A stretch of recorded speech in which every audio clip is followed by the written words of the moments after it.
Welcome to Uniquely Female Troubles. My name is Leslie Wells.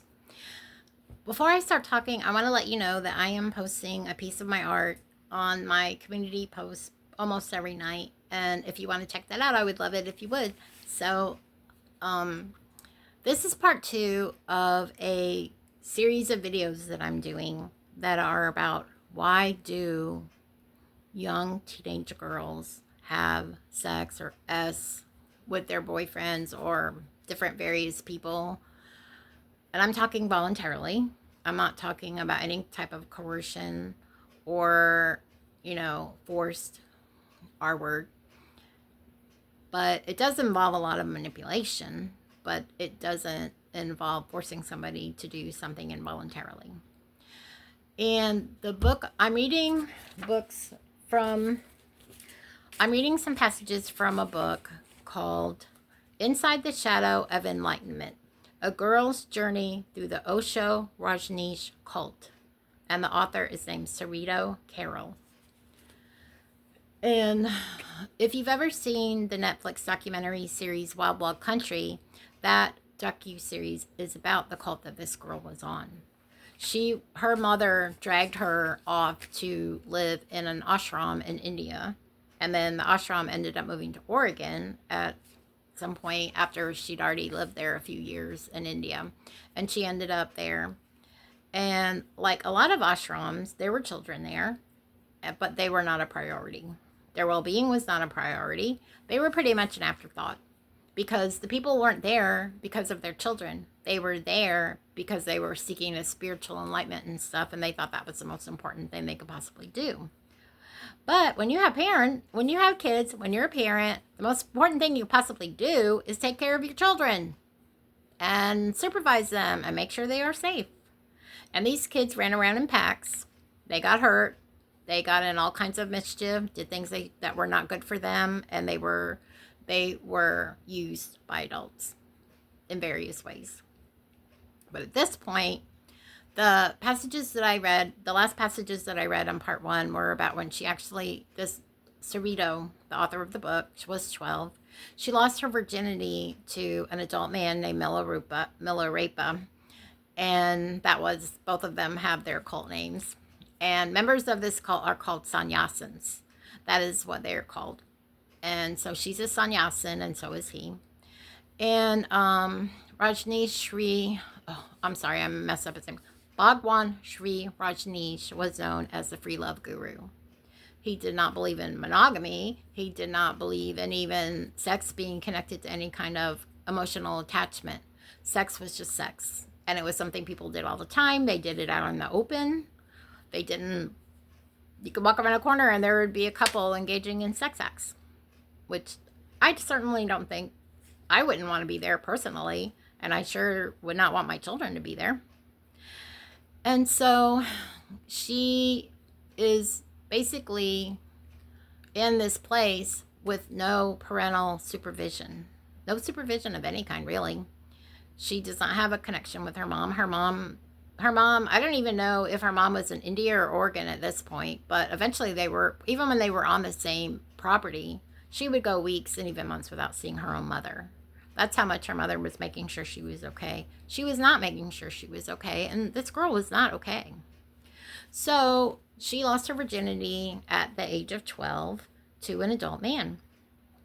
And the reason she did that wasn't because she was all wanting to experience that feeling. It was not about that at all. It was about needing love and needing attention and needing a connection with another human being. And even at age 12, just like all the rest of us, we know how you get that from a guy.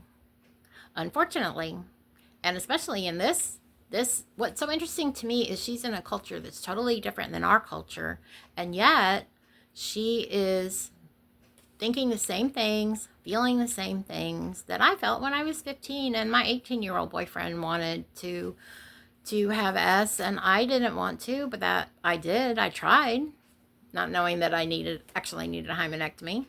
But I didn't do that because I wanted to. I didn't do it. Oh boy, yeah, I want to find out what that feels like. No, I was scared. I didn't want to do it. But I knew that that was the way to keep my boyfriend. Which didn't work anyway, because by the time I was 17, he wasn't around anymore. Big surprise, right? But when you're that age, you think you're going to be together forever, which is really sad.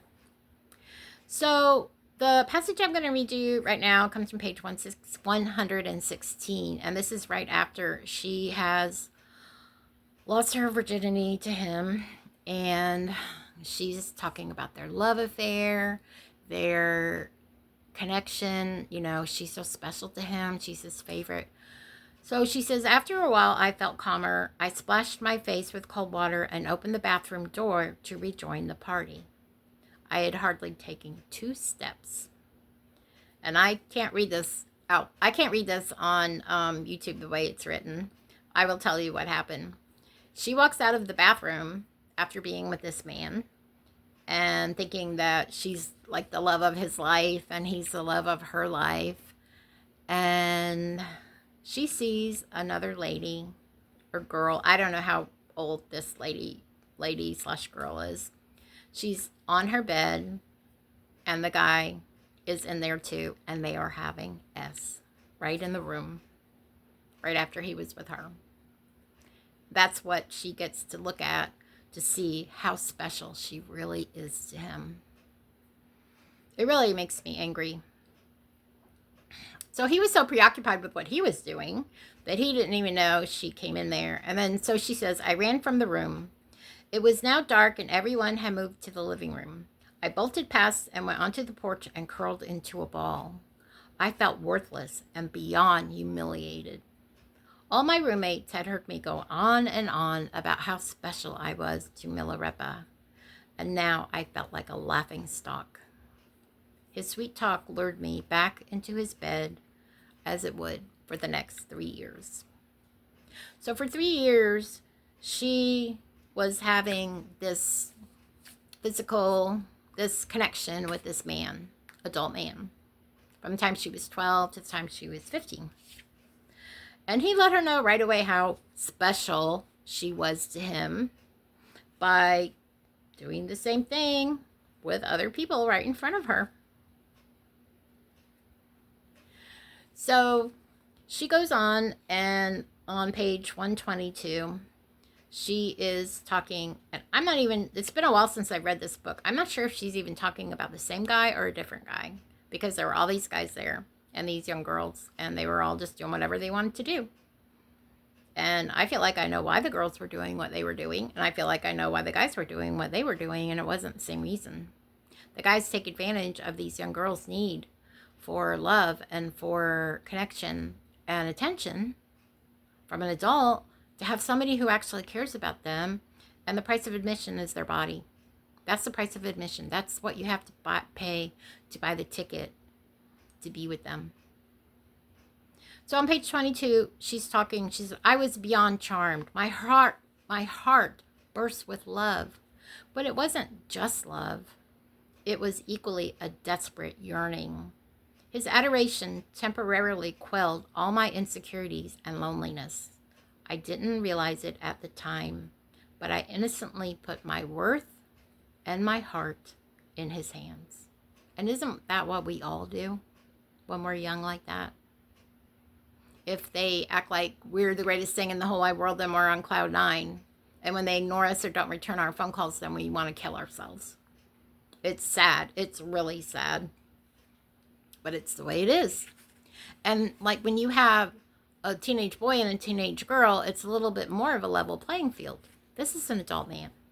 Whether it's the same guy or a different guy. Because there were a lot of guys there. I felt as fragile as a china cup that could shatter into a million pieces. I was scared to let go, but I pushed through my fear as I could feel it was a barrier to connection. Connection was what I craved more than anything. It's what made me feel like I belonged.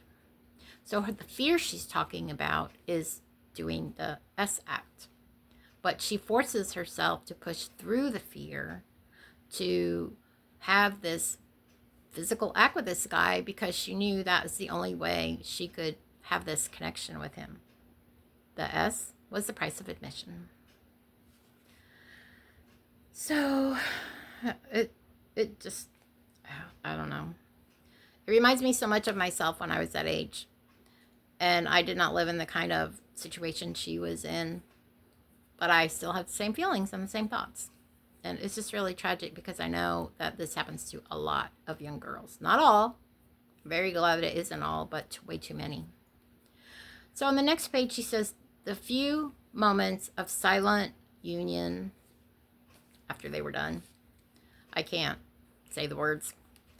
I felt so close to him, just us, skin to skin and heart to heart. And then she says, when she saw him with other girls, she was wickedly jealous and swallowed it like poison. I berated myself with sharp lashings. I wasn't special enough. I was invisible. I was too fat. And the list went on. I didn't say a word. And so this guy that she was with, his name was Chetna, and he was going off with another girl after all those special feelings. But he loved her again and again for this other girl. And so when he is acting in love with her and showing her lots of attention, she feels good about herself.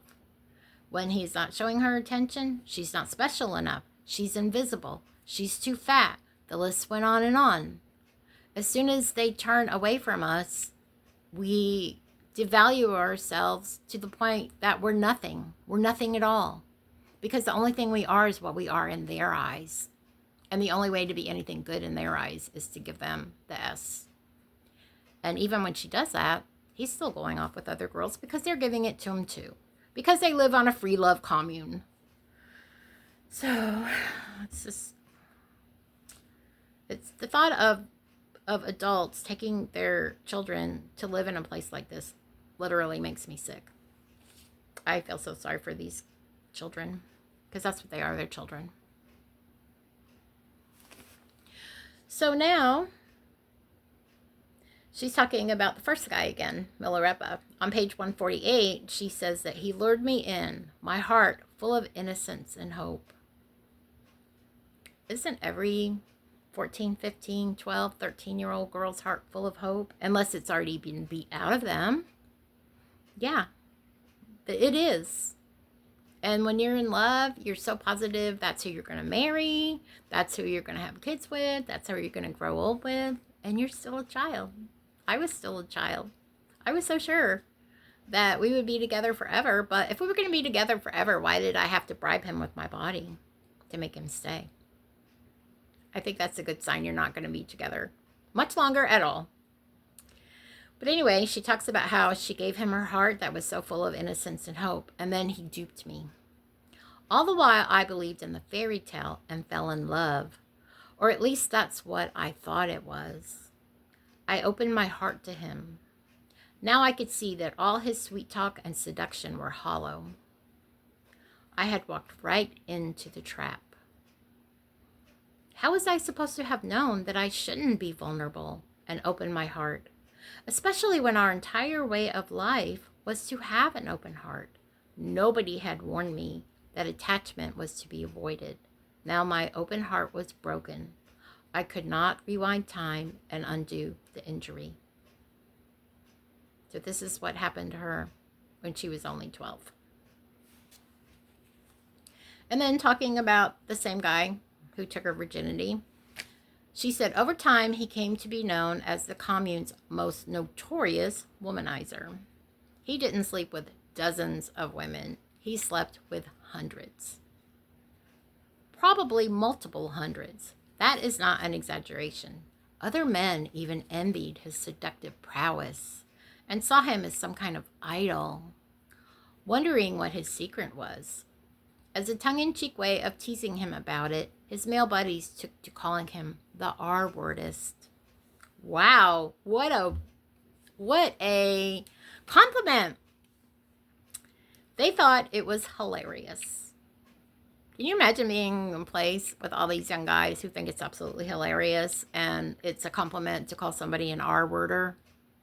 That is, I can't stand this.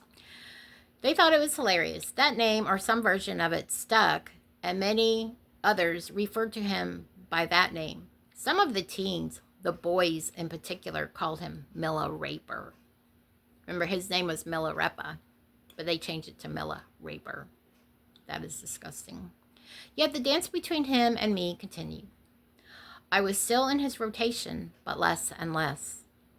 She originally was with him to make, because she felt like that meant they had a connection, that he loved her and that she was special. Now she's just part of a rotation. And even less and less part of that. It makes me so angry. I took his sleeping around to mean that I wasn't attractive enough. If I could only be sweeter and more appealing, I rationalized, then he would choose me and only me. So what he's doing in her mind is about her. It is not about her. It's about him. He is a bad person. He's using all these girls. But yet, she's telling herself, if I could be sweeter, if I could be prettier, if I could be this, if I could be that, then he would only want to be with me. No, you could be Miss Universe. You could be the most beautiful, sweet, kind, loving woman in the whole wide world, and he wouldn't stay with just you. That's not what he wants. He doesn't want to be with just one person. He wants to be with everybody. I berated myself incessantly for not measuring up to the other women. I started worrying about how I looked, about my weight, and how I could win his love. Other times, I gave myself hope by reassuring myself I was special to him, because in the larger picture of his conquest, he had slept with me more than with most of the others. Wow. Isn't that sad that that's her consolation prize? She can't say he's just with me, so she has to console herself with the fact, well, he was with me a lot more time than he was most of those other girls. I mean, he was with some of the other girls too a lot, but maybe he was with me more than some of the others. I even took to counting how many nights we had spent together. At that point, it was close to 100 times. Wow. Despite all the mind games I played with myself, I felt tortured and stuck. I held it inside and acted cool, at least the best I could, as that is what our culture mandated. I didn't know how to unhook myself, and I found the best remedy for my anguish was to be with Milarepa again. When he chose me, my self-flagellation and heartache evaporated as if by magic, only to return a day or two later. The cycle played out over and over and over again. So you're just like a toy. And when he picks you up and wants to play with you, then you're on cloud nine. And when he drops you again and goes off and plays with other toys that are all around, then you hate yourself. You're flagellating yourself. You're beating yourself up every way possible. Yeah, that's what they do. Our self-worth is connected to something that has absolutely nothing to do with us. It literally has nothing to do with her, what he's doing. So on page 156, she says, some of the girls embraced their sexuality and adopted the sexual freedom that was modeled to us. It didn't come as easy for me. I envied the ease and comfort they had with their bodies. I don't know why I was so prim and proper, or where I came to see the sport of S as something dirty. Maybe it was because for me, the S act opened me up to being hurt, and I feared I wouldn't be able to just have S, and not feel anything. My heart had already been broken. What if it broke again and again? What if wasn't S supposed to be sacred, like Bhagwan said? This kind of X sure didn't seem sacred to me. So Bhagwan the guru, was teaching them that S was sacred, but yet he was disconnecting it from commitment. He was disconnecting it from love. He was disconnecting it from being a couple, being a family. But what's so sacred about it by then? Tell me that. And she says, I wanted to be desired because it made me feel better about myself. If you could take that one line out of this, you could only take one sentence out of this book, that would be it. That would be the sentence. That's why she's doing it, and that's why so many of us do it. It makes us feel better about ourselves, not because of the act, but because of being desired, because of being wanted. It gives you a sense that they value you, that they love you. They tell you they love you. They say it all the time, and it doesn't mean anything half the time. Not when you're that age. Although I know, like, I was 15 when I fell in love for the first time in my life, and it meant so much to me. It wasn't an intense feeling, it was. But was it even love? I don't know what it was. Maybe it was. I don't know. What is a very intense infatuation? Was it love? It wasn't anything that, and when he broke up with me, I wanted to die. I really did. And it's just like, why is our self-worth so bound up into what these boys, or in this case, adult men, do to girls? It's just really sad. So she goes on, and let's see. So she wanted to be desired because it made her feel better about herself. It said how men saw us played a large role in our popularity. And that is true often with girls. Girls will look down on other girls who don't have a guy, a boyfriend. And if you do have a guy, if you do have a guy in your life, then you have a higher status even with other women. And I think that's really sad too. It's so judgmental. And I know at one point after I left my ex and took my daughter and moved in with my parents, and I went to school for one school year, and I learned how to be a medical coder, and I got a job in a hospital. So one day we were in the cafeteria talking, and there was a lady there, and we were just talking. People knew, they didn't know the details, but they knew, I'd been married for 22 years and, left and all this stuff. And, there I was working in, as a medical coder. So this lady looks at me and she goes, well, now it's time for you to find another man. I couldn't believe it. It was so weird. So I'm like, no, I don't want another man. I'm like, I was with him from the time I was 17 till the time I was 43. It's time for me to find out who I am now, because who I am has absolutely nothing to do with him other than all the ways he traumatized me. So no, it wasn't time for me to, but she couldn't even, I explained to her that I want to find out who I am. I want to find out what it's like to just be by myself. You don't have a chance to totally know yourself when you're always with another person and they're always dominating you, and you always have to like consider everything through the lens of us instead of me. I wanted to live through the lens of me for a while, and I still am. But I don't think she even comprehended what I was saying. And I will say this, if for women who have to have a guy in their life, you are totally setting yourself up to have no standards whatsoever. And to get connected with any kind of loser that drifts along.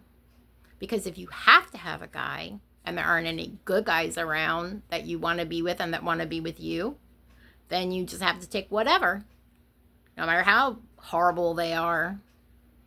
And that, to me, that's women setting ourselves up for total failure, is to just take any guy who comes along. We have to have a guy. We don't need a guy. It's nice to have a guy sometimes. I don't really feel that way anymore, to be totally honest, but I know a lot of people do, and I know it's true. I know there's a lot of good men out there. But if you have to have a guy, you're not going to wait for him to show up. And then when he does show up, you're still going to be connected to that loser. And so having to have a guy and taking the first thing that comes along because you can't stand to be alone is one of the worst things you could possibly ever do to yourself. Don't do it. You are enough. You don't need them. You don't need them. And I'm talking about losers. I'm not talking about good men. So she goes on, and so then now she has another boyfriend. She actually starts sleeping around, which isn't surprising because that's all she knows. She was raised to do that. It's just so sad. So in page 175, she says, when we got in bed, I lay passive as he had S with me. I felt no passion, just sadness. Again, I felt passive through the whole experience. I felt my purpose was to relieve the men of their sexual burdens with no regard for myself. And that is another sentence in this book that blew me away, because that is the way I felt because of the Christian teachings that I was taught in the cult. I call them Christian teachings because they got it out of the Bible, but then they twisted it around and made it into something bad.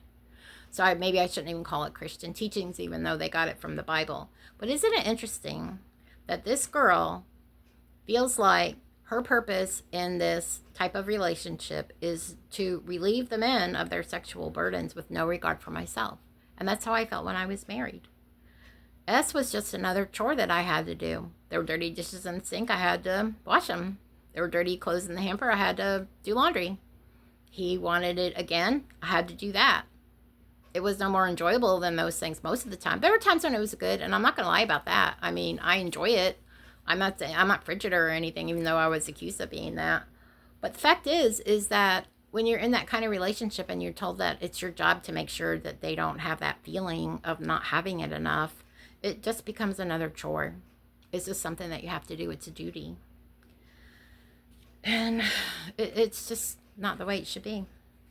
So she said, my instincts were tugging at me, telling me to say no and walk away, but I couldn't do it. I was so invested in being liked and fit in that I finally agreed. And this was with a different guy. So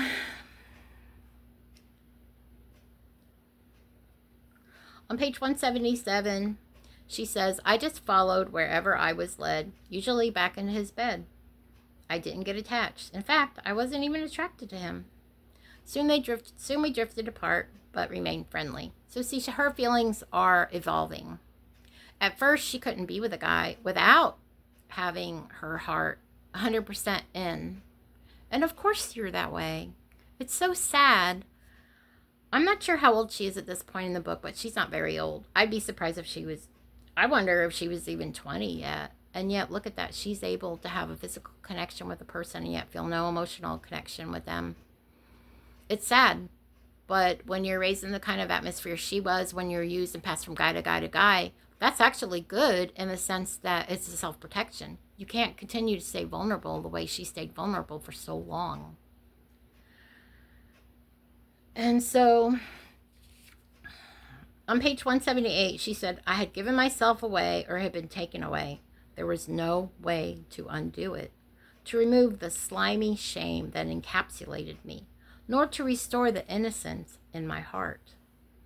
With my purity irrevocably ruined, it no longer mattered what men did to me. I just passively went along with whatever came my way. It was a lust-driven culture, and my body, mostly devoid of me, was a plaything. And you know, you don't have to live on a ashram, compound, cult, whatever you want to call it, to have the exact same feeling. Because just like her free love guru created an atmosphere that was lust-driven, our culture is lust-driven. You can't look anywhere without seeing stuff about sex. So just like what happened to her, that happens to a lot of women in a regular mainstream culture too. So that is all. Those are all the quotes I'm going to read on this part. But I want you to think about the fact, does what she's saying about her experience resonate with you, even though you've never been in an ashram, or you've never been on a cult compound, and you've never been in a place where you aren't encouraged to save yourself for marriage, and you aren't even encouraged to get married? Because I have never been in a place like that. I was always encouraged to do those things, and yet so much of what she says resonates so strongly with me. I would love to know if it resonates with you. Please leave me a comment and tell me how you feel about this stuff. I would love to know your reaction to this, and also if you've seen the documentary Wild Wild West. Not Wild Wild West. I'm sorry. Wild Wild Country. Not Wild Wild West, the old TV show. And I think they made a movie of it too. But anyway, yeah, I would love for you to leave me a comment and turn this from a monologue to a dialogue. And I would love for you to subscribe to my channel and like my video if you do like it. And thank you very much for watching, and have a good evening. Bye.